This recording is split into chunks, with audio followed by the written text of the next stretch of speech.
say that my primary criteria is does he fit the job? I'm interested in that. So please keep that in mind. And if there are any thoughts on this, I'm open to sort of.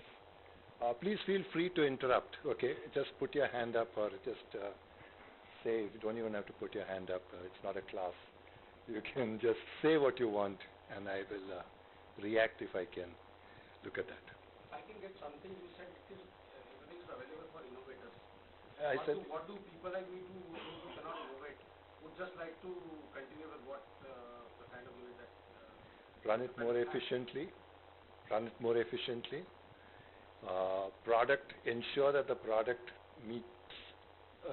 see, one of the problems that happens, at least one of the things that I've observed, and I don't know whether it's true today or not, as much as maybe it's in specific cases it may not be true. Many of the small units don't focus on quality as much as they should. Okay. Now, it worked very well in the 70s, 80s, when we did not have as many products coming in from outside. Today, whatever is the product, you're competing with a Chinese product, you're competing with a Korean product, and the Chinese product, whatever field it is, in nail cutters, you know, I mean, think about it, nail cutters, believe me, till 1990s, could never find a nail cutter which could cut nails properly. Okay, and I'm saying that in all seriousness. It would crush the nails, but it never cut them. Yeah. But now you see Chinese nail cutters, same price, are absolutely sharp. And does it take rocket science to manufacture a nail cutter of that capability? Take Supermax shaving. And how many of you have used Supermax blades? Right? It hurts, isn't it? Whenever I go and travel and I go to and I've forgotten my razor at home, in that hotel, that razor will always be Supermax. And that will create a... Why? It's not rocket science. So I think our major problem is that we have not focused. So innovation can be in technology, which will make that blade with Gillette, if Glide is a Turkish company. They don't have any, if they can make it, why can't we make it? Right? If the Chinese can do it, why can't we do it? So it's not that they own the technology, they did not create the technology. They discovered the technology. They reverse engineered the technology. We are great at reverse engineering when it comes to pharmaceuticals. Why can't we do that in engineering? One of the biggest, I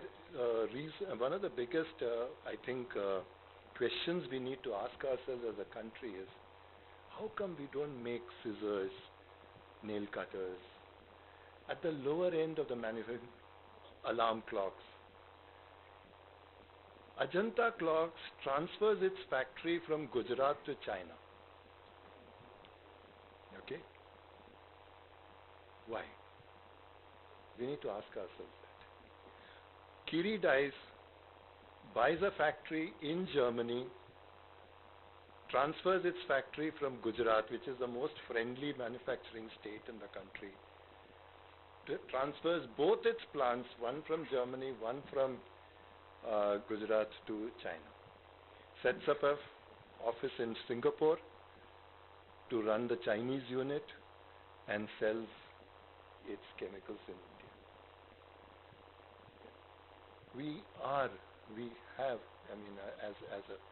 I'm just trying to emphasize this, that we can change things by being innovative. Not necessarily making a lot of products, but I think the important thing to remember is, I think what happens is that we don't focus much. And this comes to the third question that you raised about marketing. As manufacturers, and this I've seen, particularly the technology entrepreneurs, the engineering entrepreneurs. They made a product, but the customer doesn't want it. They're not able to sell the product at the price point that they want. At the price point. Small industry is more expensive because you don't have scale. You don't have volumes. A large manufacturer will be able to put in 100,000 units plant and produce more. So you need to be innovative. But on the other hand, the consumer cannot be forced. The consumer has to be convinced to part with money. So that is where innovation can come in. And I don't think enough is being spent. It's not money. It's an attitude. It's an attitude. I believe it's an attitude. We have not focused on finding the right solution for our environment, for our units, given the level of technology. There are other problems. One of the biggest problems that we have is we have not focused enough on education and health as a society. And that does affect our ability to manufacture. The reason why China is the manufacturing hub of the world is not because they have technology or anything. It's because they have a workforce who is educated, who can be trained. I used to work for a fabrication company in 84, 85. We couldn't find a welder. We were located in Mathura. We couldn't find a welder who could weld two pieces of stainless steel together without a flaw. And we couldn't find a person who could be trained. We had to bring the welder from Bombay. And my hypothesis is that we are not able to train them because they are not educated. Wherever, if you see what has happened in terms of engineering companies, where have the small engineering companies moved to? Which are the states which are leading in small engineering companies? Tamil Nadu is one of those states. And education, school education, we are not talking of engineers, we are talking of workers. A worker today has to operate a CNC machine, has to operate a computer, and has to be at least have some amount of education to be able to be trained on that. And so we have not focused on that, and that's one of the problems. So, but I don't think it's, there are no silver bullets on this. There are too many fronts, too many things have to be handled. But if we work on it in a systematic fashion, yeah, maybe we'll do it one day. Yeah. In Tamil Nadu, growth of healthcare industry is basically related to the public sector and ancillary development. Automobile also. Public sector and afterwards automobile sector. Ancillary. Initially, if you see, public sector like PHL, Yeah. developed the ancillary. Absolutely. Yes. And they are costing naturally and then leads up to state-level costs. Except that now you see public sector like BHEL has to stand in line along with L&T, along with others for contracts. So to that extent, public sector also has had to change. But you are absolutely correct. And in fact, why Tamil Nadu? One of the reasons why Bangalore is a hub for IT is not because of anything that the government of Karnataka did. In fact, it is despite the government of Karnataka. It is because you had 8 or 9 leading public sector companies in Tamil Nadu, where you have young engineers who can be tapped. So the initial momentum for the workforce came from this ecosystem. You're right, there is an ecosystem necessary. But what prevents, see for instance, today, if you go to schools in Tamil Nadu, government schools, and I'm not talking of the, you see, we always think of the elite schools, the IIMs or the St. Xavier's of the world. Government schools, government colleges. You will find that out in the districts, out in Madurai, in Salem, Tuticorin, you will find excellent students, excellent teachers. And the problem is not with just as a society, we do not respect the school teacher. And that is maybe a very strong statement to make, but if our son or daughter we agree, they can become school teachers because we are not gender, neutral. But when we look at sons, if our son comes and says that I want to be a school teacher, you couldn't find another job, right? And I remember, and I'm quite serious about this. I was associated with an organization. We ran a school in Bombay for special children, and I was charged with fixing the salaries of school teachers. The starting salary of a class 4 employee and a school teacher was the same. And I think a society where that happens tells us very clearly the premium that we put on school education, which is zero. And if we do that and this is the salary that and government schools don't function, the state doesn't support, doesn't take care, and so on and so forth, I think we are going to have a serious problem. And that's one of the reasons. I'm not saying that is the only reason. Health. You need employees that are healthy if you want to look at manufacturing, if you want to look at not just trained employees. And health we have again neglected. Again, not the best. We have our Wockharts and we have our Apollos of the world. We are not. Our primary health centers are a disaster in most of the states. Doctors don't go there. And 90% of our patients, 90% of our health is handled by the clinic that is in contact with the patient, the primary health center. So there are issues. So I think this will become a political discussion rather than a discussion on entrepreneurship.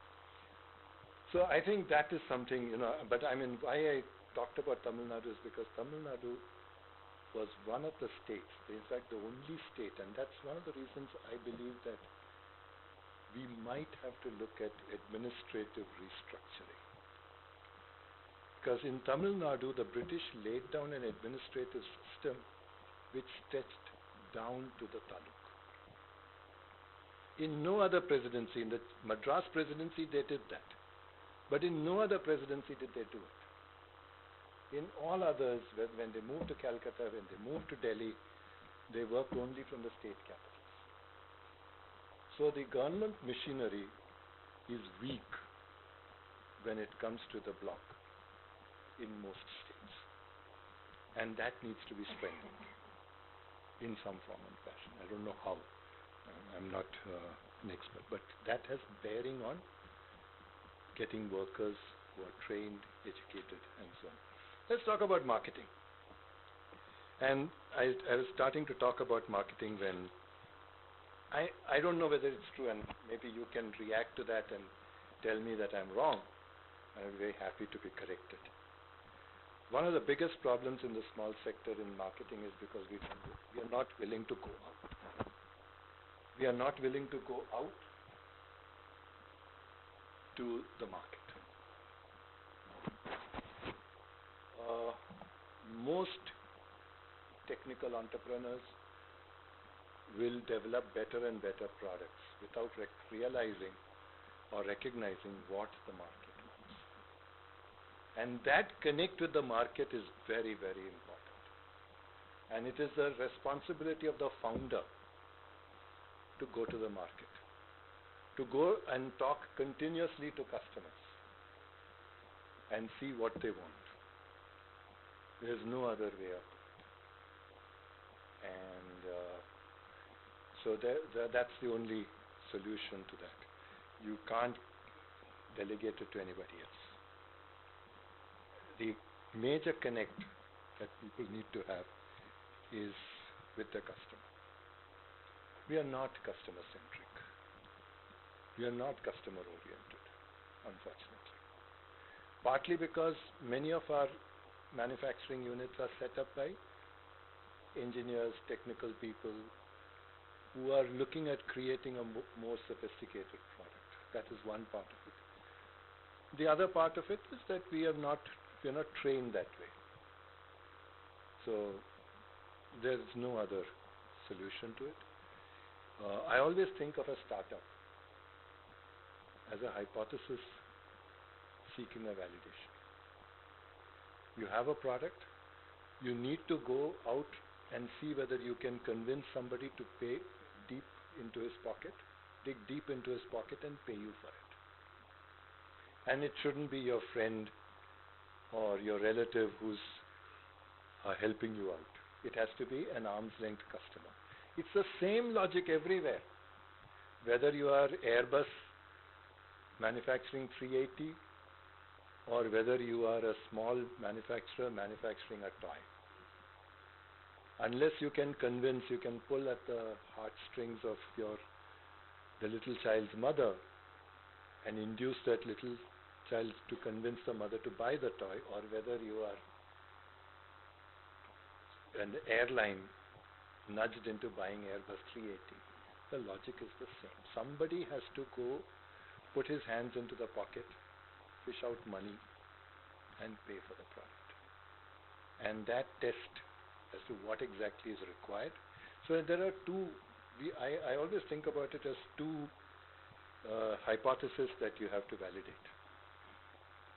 First is, I must find a paying customer who is willing to pay me the full price for that product. If I can't find that, then I have failed at the first level as an entrepreneur, at stage one itself. And if you are dependent on subsidy, if you are dependent on contracts from any others, friendly customers and so on and so forth, that's not sustainable. At some stage they may give you one order, they may give you two orders, but you have to get to a situation. So the first paying customer is your first challenge. The second is to establish that yes, this is a repeatable model which will extend to many other customers, not just one but 100,000. And many firms fail in the first, and those who jump the first, many of them fail in the second. That's one of the reasons why startups, 99% of them, 95% of the startups fail, and it's not a bad thing, because I find entrepreneurs are hardy people. And all of you, I'm sure, will agree with me. They're hardy. They fail once, they fail twice. Third time, they are usually successful. If they have the stomach to start something the third or fourth time, they are usually successful. That's what we observe. First time, 99 out of 100 will fail. But if 50 of them come back, second time, maybe 80 will fail out of 100. But the third time, maybe only 10 or 20 will fail. Because if he has or she has the stomach to stay the course, then there is an advantage. Okay, I'll pause at this stage and check what do you think about what I'm saying? Any reactions?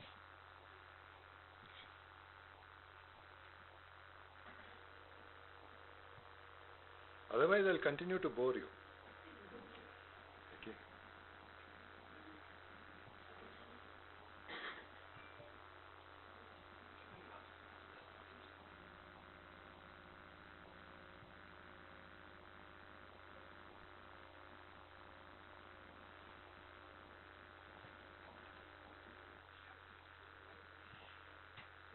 Yeah, no, I'm. Please don't switch off the light. Just leave it on. No, I don't want to switch it off. Otherwise, then we will not even talk as little that we are talking. Please, what are your reactions on some of the things that? We can take the question. No, I feel comfortable. Yeah. The only most non-performing assets in the country at present is the bank. Yeah. And the bank runs as usual. Do you think it is not controlled in a short span of time? Would it be encouraging for the industries of India to go ahead? So there are two things. One, you're asking about whether the bank NPAs will be creating an economic crisis. Some of us do believe that it will be so. Okay? But there are others who are not necessarily that worried. But will it affect small industry? No. I don't think it will. Because I think small industry is resilient. It will not affect the amount of financing that is available to small industry.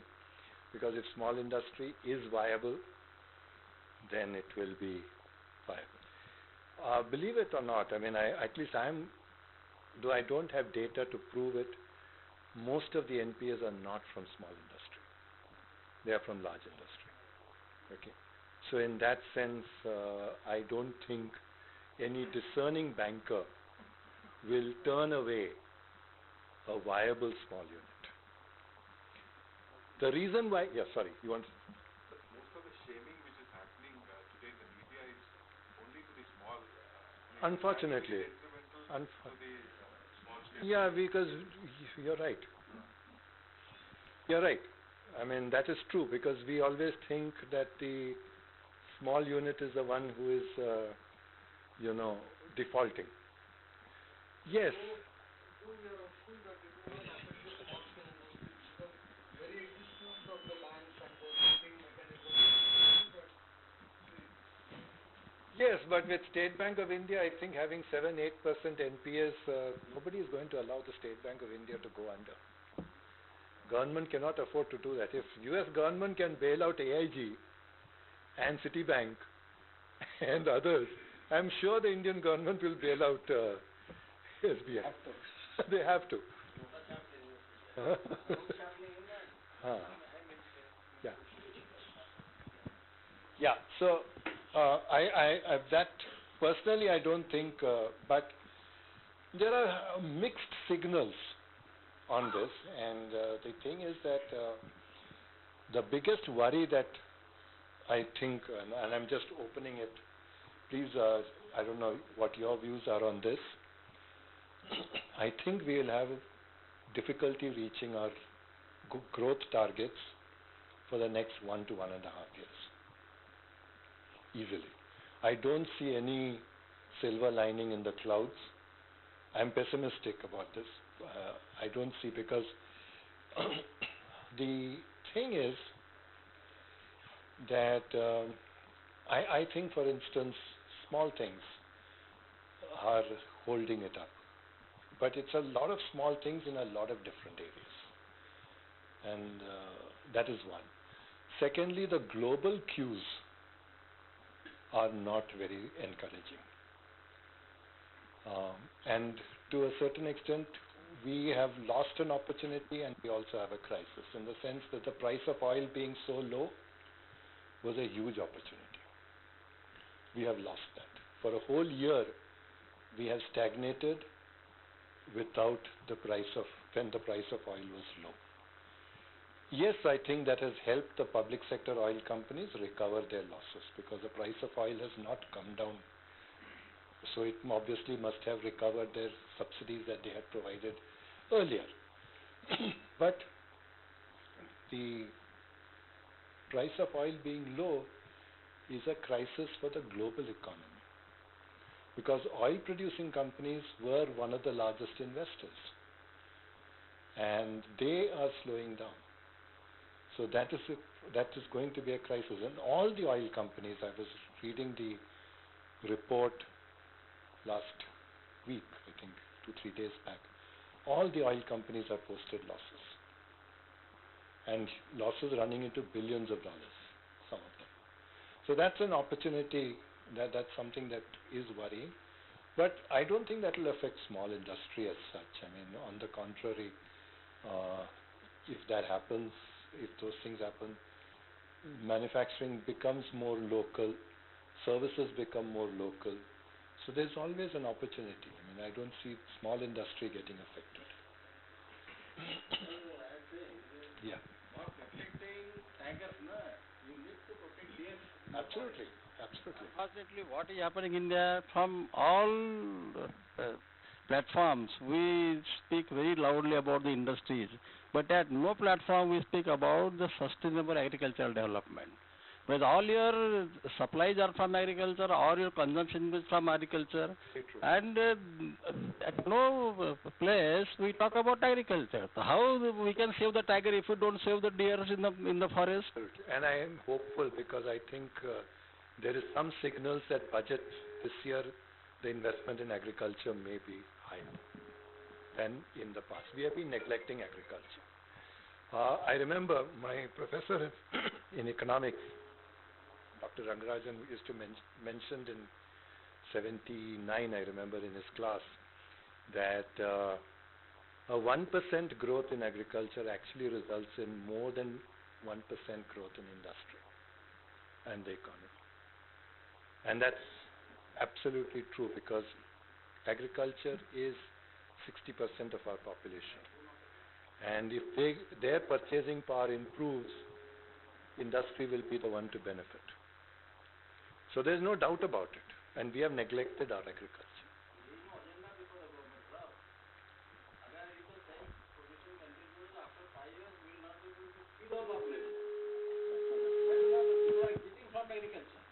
Yes. I can use these ones.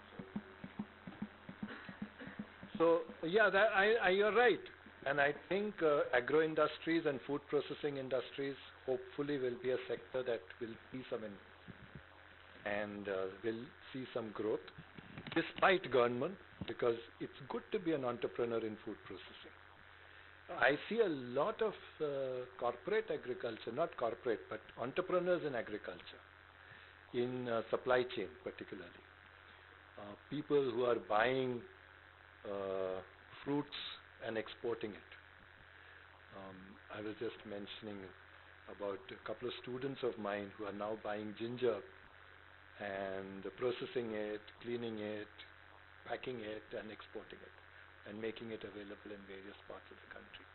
Mushrooms. So it is happening, not as much as it should, but definitely despite government it is possibly happening. But I just thought I would